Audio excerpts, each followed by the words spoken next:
Good morning and welcome to Third Eye TV Africa. I am your host, Joy Malik. And joining me is the Corps Commandant General of NESO, a leading counter-terrorism and counter-insurgency organization, Dr. Sani Aliyu. Welcome to the show. Thank you for having me on the show. You're welcome.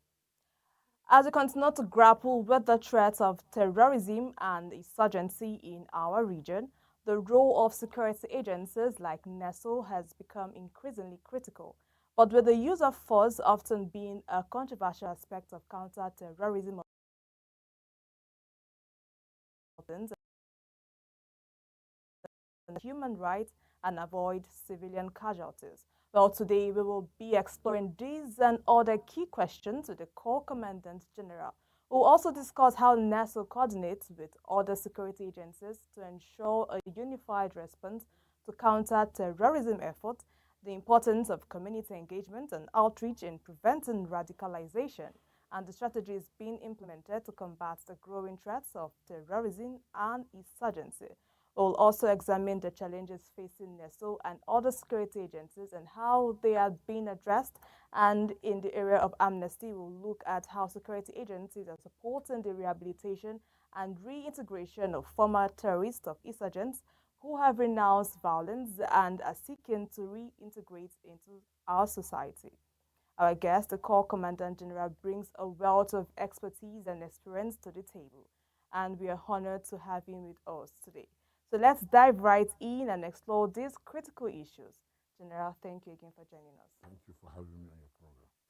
Now, the use of force is often a controversial aspect of counter-terrorism and counter-insurgency operations. How does security agencies balance the need to protect citizens and maintain security with the need to respect human rights and avoid civilian casualties? Well, like you rightly put it, it's critical to be able to balance the whole thing. But there is simply what is called rules of engagement, where the military, who are at the forefront in the fight of the fight against terrorism or war against terrorism in the country, they have their set rules of engagement. And these set rules of engagement are very critical on human rights and the protection of human rights in terms of the war against terrorism. However, sometimes you have what we call collateral damage, unavoidable collateral damage in terms of fighting the insurgent or terrorists as it may be. There's one conflicting aspect of knowing who is an insurgent, who is a terrorist, because it is it can be very good to define so that people will know clearly. Yeah. A terrorist is that person, that terror who doesn't have an address, and an insurgent has an address and has a purpose why he is doing what he is doing. You can reach him, you can discuss with him. But the terrorist doesn't have an address, you cannot reach him easily, and you cannot negotiate with him easily. So these are the two defining aspects of terror in the country. Now, if you take Boko Haram, for instance, they don't have no address. And then if you want to take IPOP, for instance, they have address. They are insurgents, but they have been, because of their various violent activities over time, they have been classified to become terrorists now. Yes. Because when they engage so much in violence, they tend to lose their address and they tend to lose their purpose. So, in fact, Nigeria is earlier before now. Nigeria is third most impacted or impactful nation in terms of terror attack. But as it were now, we are in the eighth position, having come through the Buhari administration, their efforts, and coupled with the efforts of the present administration of Tinubu, with the astute general on top of affairs now, Major General Christopher Gambi Musa. He has been very up and doing in terms of the war against terror in Nigeria. So Yes. you can see that there is a little bit, even though you start seeing a sort of resurgence, it's because of a missing link, not the military fault per se, because it's one thing to win a war, it is another thing to maintain the peace. By the purview of the Nigerian military, it is to protect the territorial integrity of Nigeria, not to fight terrorists. terrorists, as far as I'm concerned, from my own opinion, they are miscreants. We have devoted so much of Nigerian trained military and the hard-earned money that was used to train them to fight miscreants. So there is the need for the government to look into this issue, just like the American state did after 9/11. They looked into the issue and then created what is called Homeland Security to balance the game. Homeland Security actually is having the responsibility of ensuring that all the critical aspects, all the understanding and the learnings and the knowledge of who is a terrorist and how do they operate, their sales movement, their communication, their supply links, and the whole of their what do you call it? The systemic operation, their systemic operation should be understood. So the Homeland Security in the state makes sure that there is no such reoccurrence or reprisal of terror attack in the state. So, but if you look at Nigeria, from the analysis I'm giving to you, Nigeria went into civil war.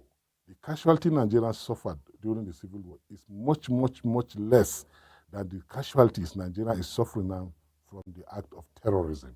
And so it is very becoming and very interestingly becoming that the government should take note of this to the extent that they need to create another organization that will be given the constitutional mandate to make sure that it fights and maintain the victories of the military through the period. Because as soon as the military aspect, we are talking of kinetic and non-kinetic now. Yes. So if you look again at terrorism, you have about 4 defining aspects of it. 1, they are local. 2, they are national. 3, they are transnational. 4, they are international. And then you want to understand their supply link, their sponsors, yes, their routines, and all those. And these are all aspects that you need to block. Until you have a dedicated agency that will go and look into all these aspects, and then make sure that whatever victory the Nigerian army has been able to achieve is maintained. Now, from the aspect of Boko Haram that we have in Nigeria, you will see that Boko Haram are even linked to ISIS, ISWAP, and the rest of them, because yes, they are in different cells. They operate, that's the transnational aspect of that and the international aspect of it. Then you find them as Boko Haram as local. You need an expert organization, a professional organization that will 24/7 be looking into all the aspects, their movement and activities, their communication links, and how to break into the communication, how to break in the gap, how to block the supply chains and all those. So it's a whole lot that the military doesn't have that training to go into those non-kinetic aspects. So you need a dedicated organization that will make sure, first of all, to understand that Nigeria has 1,050 porous borders as we speak today, unmanned borders. And we are troubled that there is a lot of influx of arms and ammunition into our country. How wouldn't there be when you have 1,050 porous border unmanned? So anybody can come in. The movements are hardly checked. Supplies are hardly understood. So the issue is that the government really need to sit up again and look into this matter.